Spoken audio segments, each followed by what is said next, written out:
Bienvenidos al módulo entre álgebra y geometría. Ahora estudiaremos justamente la geometría en relación a la álgebra. Para ello es necesario recordar que la palabra geometría significa medida de la Tierra y posiblemente es uno de los campos más antiguos del conocimiento matemático. La geometría tiene sus inicios desde las primeras civilizaciones antiguas, tanto en Egipto como en Mesopotamia y posteriormente en Grecia. La geometría principalmente se desarrolló en Grecia y uno de los trabajos más importantes son los elementos de geometría escrito por Euclides. Los elementos de geometría escritos por Euclides es conocido que sienta las bases para un sistema deductivo formal que ha servido como un ejemplo de cómo construimos el conocimiento matemático formal. Los 5 postulados básicos sobre la geometría que escribe Euclides en el año 300 a.C. son justamente 2 puntos determinan una recta. El segundo axioma es que toda recta puede prolongarse infinitamente. El tercer axioma nos dice que con cualquier centro y cualquier radio puede trazarse una circunferencia. El cuarto axioma nos dice que todos los ángulos rectos son iguales. Y finalmente el quinto axioma nos dice que dado un punto y una recta, existe solamente una recta que pasa por ese punto y que es paralela a la primera. Con estos 5 axiomas, Euclides desarrolla el conocimiento geométrico antiguo que hoy en día llamamos geometría plana o en honor a Euclides, la geometría euclidiana.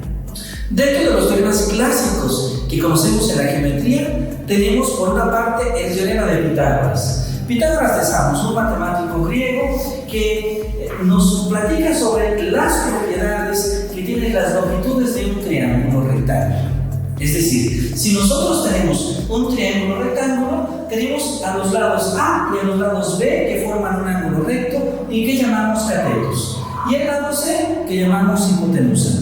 Entonces, Pitágoras escribe justamente un teorema que nos dice que el cuadrado del cateto A más el cuadrado del cateto B es igual al cuadrado de la hipotenusa.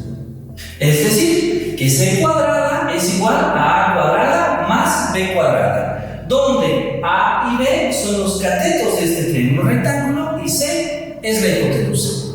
El teorema de Pitágoras nos permite entonces estudiar cómo son las longitudes en un triángulo rectángulo. Supongamos ahora que tenemos un triángulo rectángulo cuyos catetos son 3 y 4 y cuya hipotenusa es X. De acuerdo al teorema de Pitágoras, se cumple entonces que el cateto al cuadrado más este otro cateto al cuadrado debe de darnos igual a la hipotenusa al cuadrado. Es decir, 3 al cuadrado más 4 al cuadrado es igual a X cuadrada. Ahí tenemos entonces que 3 al cuadrado es 9 más 4 al cuadrado es 16 igual a X cuadrada. 9 más 16 es 25, entonces X cuadrada es igual a 25. Por tanto, X debe de ser igual a más menos la raíz de 25. Y finalmente, X es igual a más menos 5. Siendo entonces la longitud de la hipotenusa de este lado restante de este triángulo rectángulo igual a 5. Consideremos ahora el ejemplo de tener un triángulo rectángulo cuyas longitudes en sus catetos son X y X más 1 y la longitud de su hipotenusa es 5. La pregunta que nos hacemos ahora sobre este triángulo rectángulo es ¿cuál es el valor de sus longitudes? Es decir, ¿cuál es el valor que tiene X y cuál es el valor que tiene X más 1? Para esto podemos aplicar justamente el teorema de Pitágoras para el cateto X, para el cateto X más 1 y para la hipotenusa 5. Si aplicamos nuestro teorema de Pitágoras, tendremos que X al cuadrado más X más 1 al cuadrado es igual a 5 al cuadrado.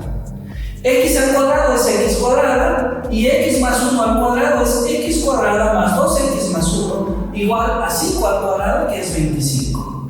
Por tanto, X cuadrada más X cuadrada es 2X cuadrada más 2X más 1 igual a 25. Ahora, este 25 del lado derecho podemos pasar al lado izquierdo con un cambio de signo y obtenemos que 2X cuadrada más 2X más 1 menos 25 es igual a 0.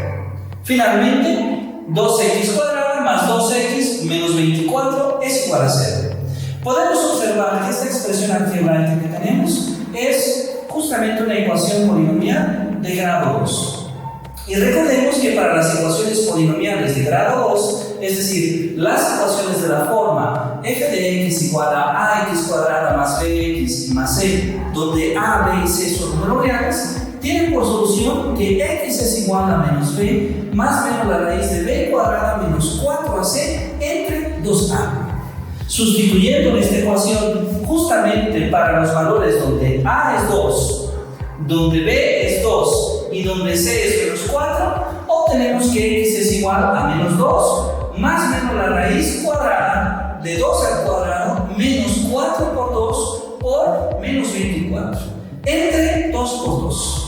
De ahí obtenemos que x es igual a menos 2 más menos la raíz cuadrada de 2 al cuadrado, que es 4, menos por menos es más, y 4 por 2 por 24 es 192 entre 4. Finalmente, x es igual a menos 2 más menos la raíz de 196 entre 4. Bien, como x es igual a menos 2 más menos la raíz de 196 entre 4, la raíz de 196, la raíz cuadrada, es 14. Entonces, x es igual a menos 2 más menos 14 entre 4. Observemos que este más menos surge justamente porque un polinomio de grado 2, una ecuación polinomial de grado 2, tiene justamente dos raíces. En este caso tomamos o la parte positiva o la parte negativa. Si tomamos la parte positiva que llamamos x1, sería menos 2 más 14 entre 4, es decir, sería 2 entre 4, y x1, que es la primera raíz de este polinomio, es 3. Si tomamos la parte negativa, sería x2 es igual a menos 2 menos 14 entre 4, pero menos 2 menos 14 es menos 16 entre 4, que es menos 4. Finalmente observamos que al definirse una longitud, la definición de longitud es siempre positiva. En este caso, tomamos como solución la raíz x1, que nos dice que es 3. En consecuencia, x es 3 y x más 1 es 4. De esta manera, encontramos que las dimensiones para nuestro triángulo rectángulo son para un cateto 3, para otro cateto 4 y para la hipotenusa 5, formando así los números 3, 4 y 5, una terna pitagórica y solución de este triángulo con dimensiones expresadas a través de expresiones algebraicas.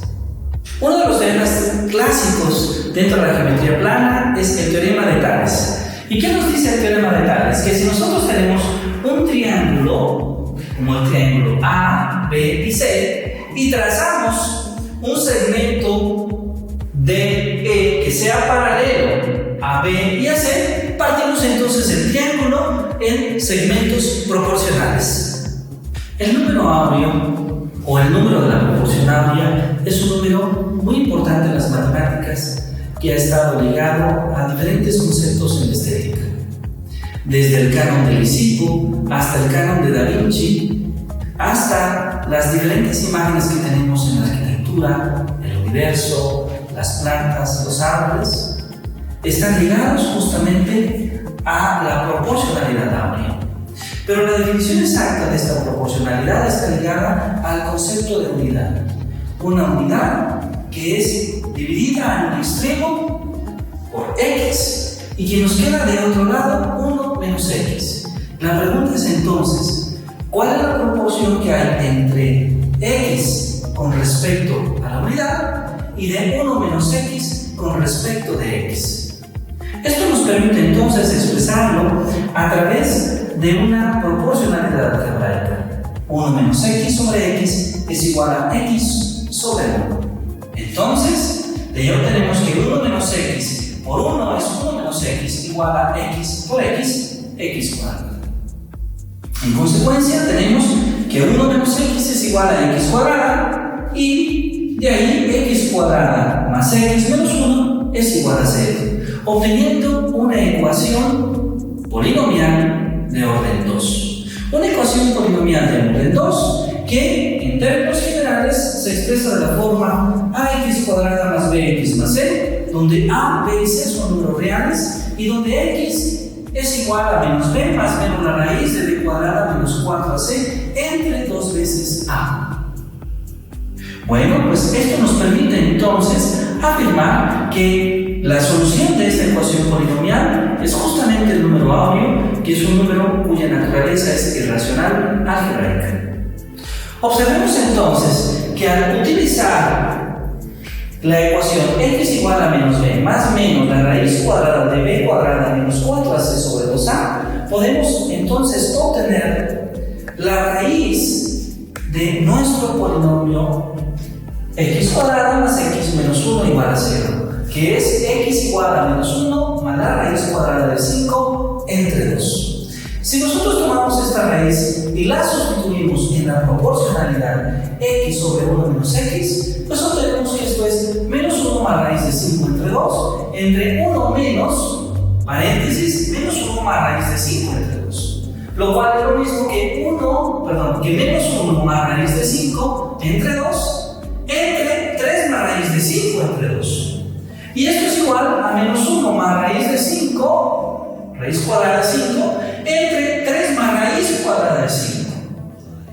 Esto es igual, multiplicar por su conjugado, a menos 1 más raíz cuadrada de 5 por 3 más raíz cuadrada de 5, entre 3 menos raíz cuadrada de 5 por 3 más raíz cuadrada de 5. Y esto es lo mismo que menos 3 menos raíz cuadrada de 5 más 3 raíz cuadrada de 5 más 5 entre 9 menos 5. Finalmente es igual a 2 más 2 raíz cuadrada de 5 entre 4, que es lo mismo que 1 más raíz cuadrada de 5 entre 2, que en su expresión decimal, porque parte de su expresión decimal es 1.618, que es un número irracional algebraico y que representa el número áureo o cuadrado. Un recurso didáctico muy importante para practicar nuestras operaciones con monomios y polinomios es justamente un cuadrado mágico. Una de las características que tiene el cuadrado mágico es que justamente tanto la suma de sus lados verticales y horizontales debe ser exactamente la misma a la suma de sus diagonales. El día de hoy vamos a resolver entonces este cuadrado mágico, que por una parte tiene a3 por a menos 1, 2a más 1, a menos 1, y en la segunda columna tiene a menos 2, a más 2, 5a menos 6, y en la tercera columna a2 por a más 1, a y a más 1. Pues bueno, parte de la técnica consiste en poder identificar cuál es el valor que suman tanto sus lados como sus diagonales. Vamos ahora a sumar primeramente su diagonal. La diagonal de 3 por a menos 1 más a más 2 más a más 1. Y observamos que si tenemos 3 por a menos 1 más a más 2 más a más 1, esto es igual a 3a menos 3 más a más 2 más a más 1, que finalmente es 5a menos 3 más 3, 5a. 5a es el valor de su suma diagonal. Bien, ahora vamos a sumar justamente el valor de su primera columna. Como podemos observar, tenemos 3 por a menos 1 más 2a más 1 más a menos 1. De ello tenemos que su suma es 3a menos 3 más 2a más 1 más a menos 1, que finalmente es 6a menos 3. Una de las características que tienen justamente estos cuadrados mágicos es que cada una de las sumas de sus columnas o de sus renglones debe ser igual a la suma de su diagonal.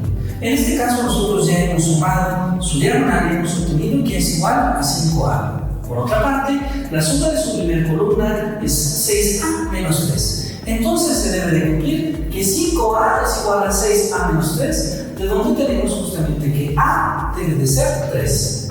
Si a es 3, entonces ahora podemos sustituir el valor de a en cada uno de los cuadrados en este cuadro, donde tenemos que al sustituir que a es igual a 3, obtenemos 6, 7, 2, 1, 5, 9, 8, 3, 4. Y usted puede observar que 6 más 7 más 2 es 15, que 6 más 1 más 8 es 15, que 6 más 5 más 4 es 15. Es decir, cada renglón y cada columna y cada diagonal suma 15.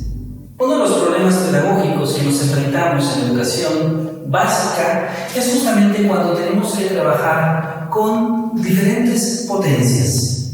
Y bueno, ahora vamos a repasar justamente algunas de las reglas principales de las potencias. Recordemos, x elevado a la n por x elevado a la m es igual a x a la n más m, x a la n elevado a la m es x a la n por m, y x n entre x m es igual a x a la n menos m. Bueno, vamos a considerar entonces el siguiente ejemplo, donde nosotros tenemos menos 3mn por menos 2m cuadrada más 3n cuadrada menos 1. Esto es igual entonces, si aplicamos tanto las reglas de las potencias como también las reglas de los signos, si nosotros tenemos menos 3mn por menos m cuadrada más 3n cuadrada menos 1. Bueno, tenemos menos por menos es más, 3 por 2, 6, mn por m cuadrada es m cúbica n. Menos por más es menos, 3 por 3 es 9, mn por m cuadrada es m por n cúbica, y finalmente menos por menos es más, 3mn por 1 es 3mn. Ahora consideremos el ejemplo 3a cuadrada b cúbica por 3a cúbica b cuadrada. Primeramente multiplicamos los coeficientes, 3 por 3 es 9, y observamos que a cuadrada por a cúbica sería a la 2 más 3, y b cúbica por b cuadrada sería b a la 3 más 2, para finalmente observar que esto es igual a 9, a la 2 más 3 sería a quinta, b a la 3 más 2 sería b quinta. Finalmente es 9 a quinta, b quinta. Un ejemplo muy interesante también es 18a a la cuarta más 9a cúbica menos 27a cuadrada entre 9a cuadrada. Como podemos observar, toda esta expresión tiene el mismo denominador, y entonces podemos dividir a través de cada uno de los elementos que suman o restan esta expresión en su numerador en diferentes fracciones, como 18a cuarta entre 9a cuadrada más 9a cúbica entre 9a cuadrada menos 27a cuadrada entre 9a cuadrada. De ahí obtenemos entonces, primeramente dividiendo los coeficientes, que 18 entre 9 es 2, y esto es a la 4 menos 2, más 9 entre 9 es 1, a la 3 menos 2, menos 27 entre 9 que es 3, de a la 2 menos 2. Y esto es igual a 2 a cuadrada más a menos 3. Es importante observar que a la 2 menos 2 es a la 0, y todo número elevado a la potencia 0 es 1. Un recurso pedagógico muy interesante es que cuando nosotros estamos trabajando la multiplicación de monomios o polinomios, también podemos utilizar a la geometría. Por ejemplo, nosotros conocemos bien el rectángulo y sabemos que la manera de calcular su área es multiplicando su base por su altura. Entonces supongamos que nosotros tenemos un rectángulo cuya base es 2x más 3 y cuya altura es 3y menos 1. ¿Cuál es su área? Muy bien, pues su área será igual a multiplicar la longitud de su base, que es 2x más 3, por su altura, que es 3y menos 1. El área será igual entonces a multiplicar 2x más 3, que es su base, por 3y menos 1, que es su altura. Y entonces, ¿qué obtenemos?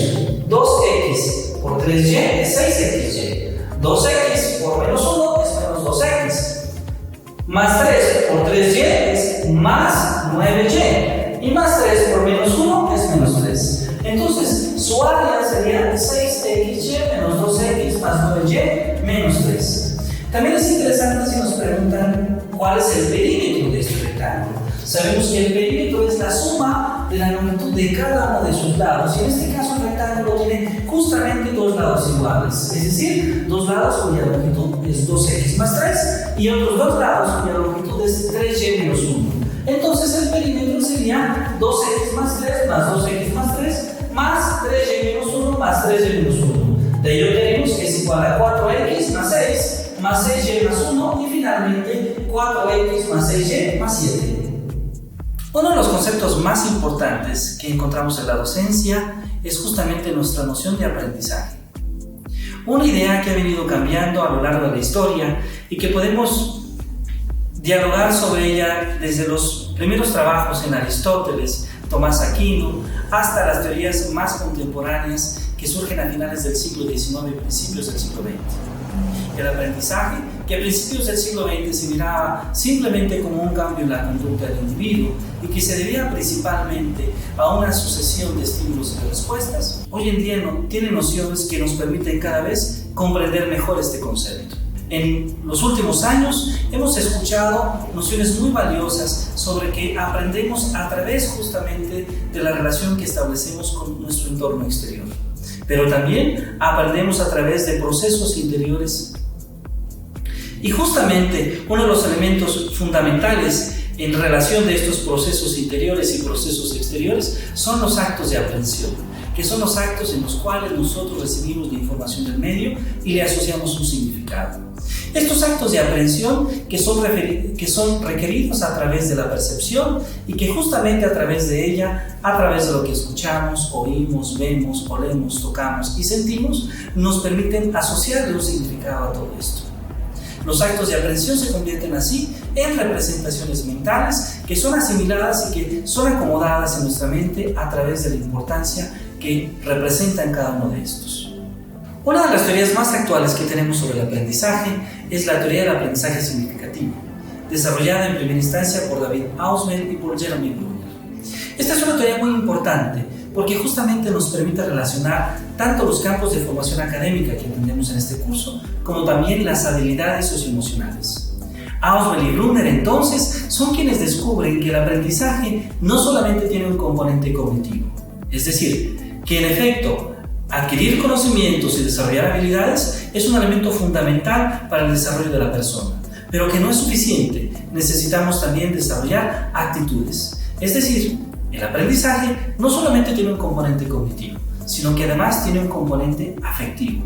Y que de hecho este componente afectivo es el motor, es quien mueve al componente cognitivo. De ahí la importancia del desarrollo de una educación emocional, como diversos autores lo proponen, entre ellos Daniel Goleman y Richard Davidson.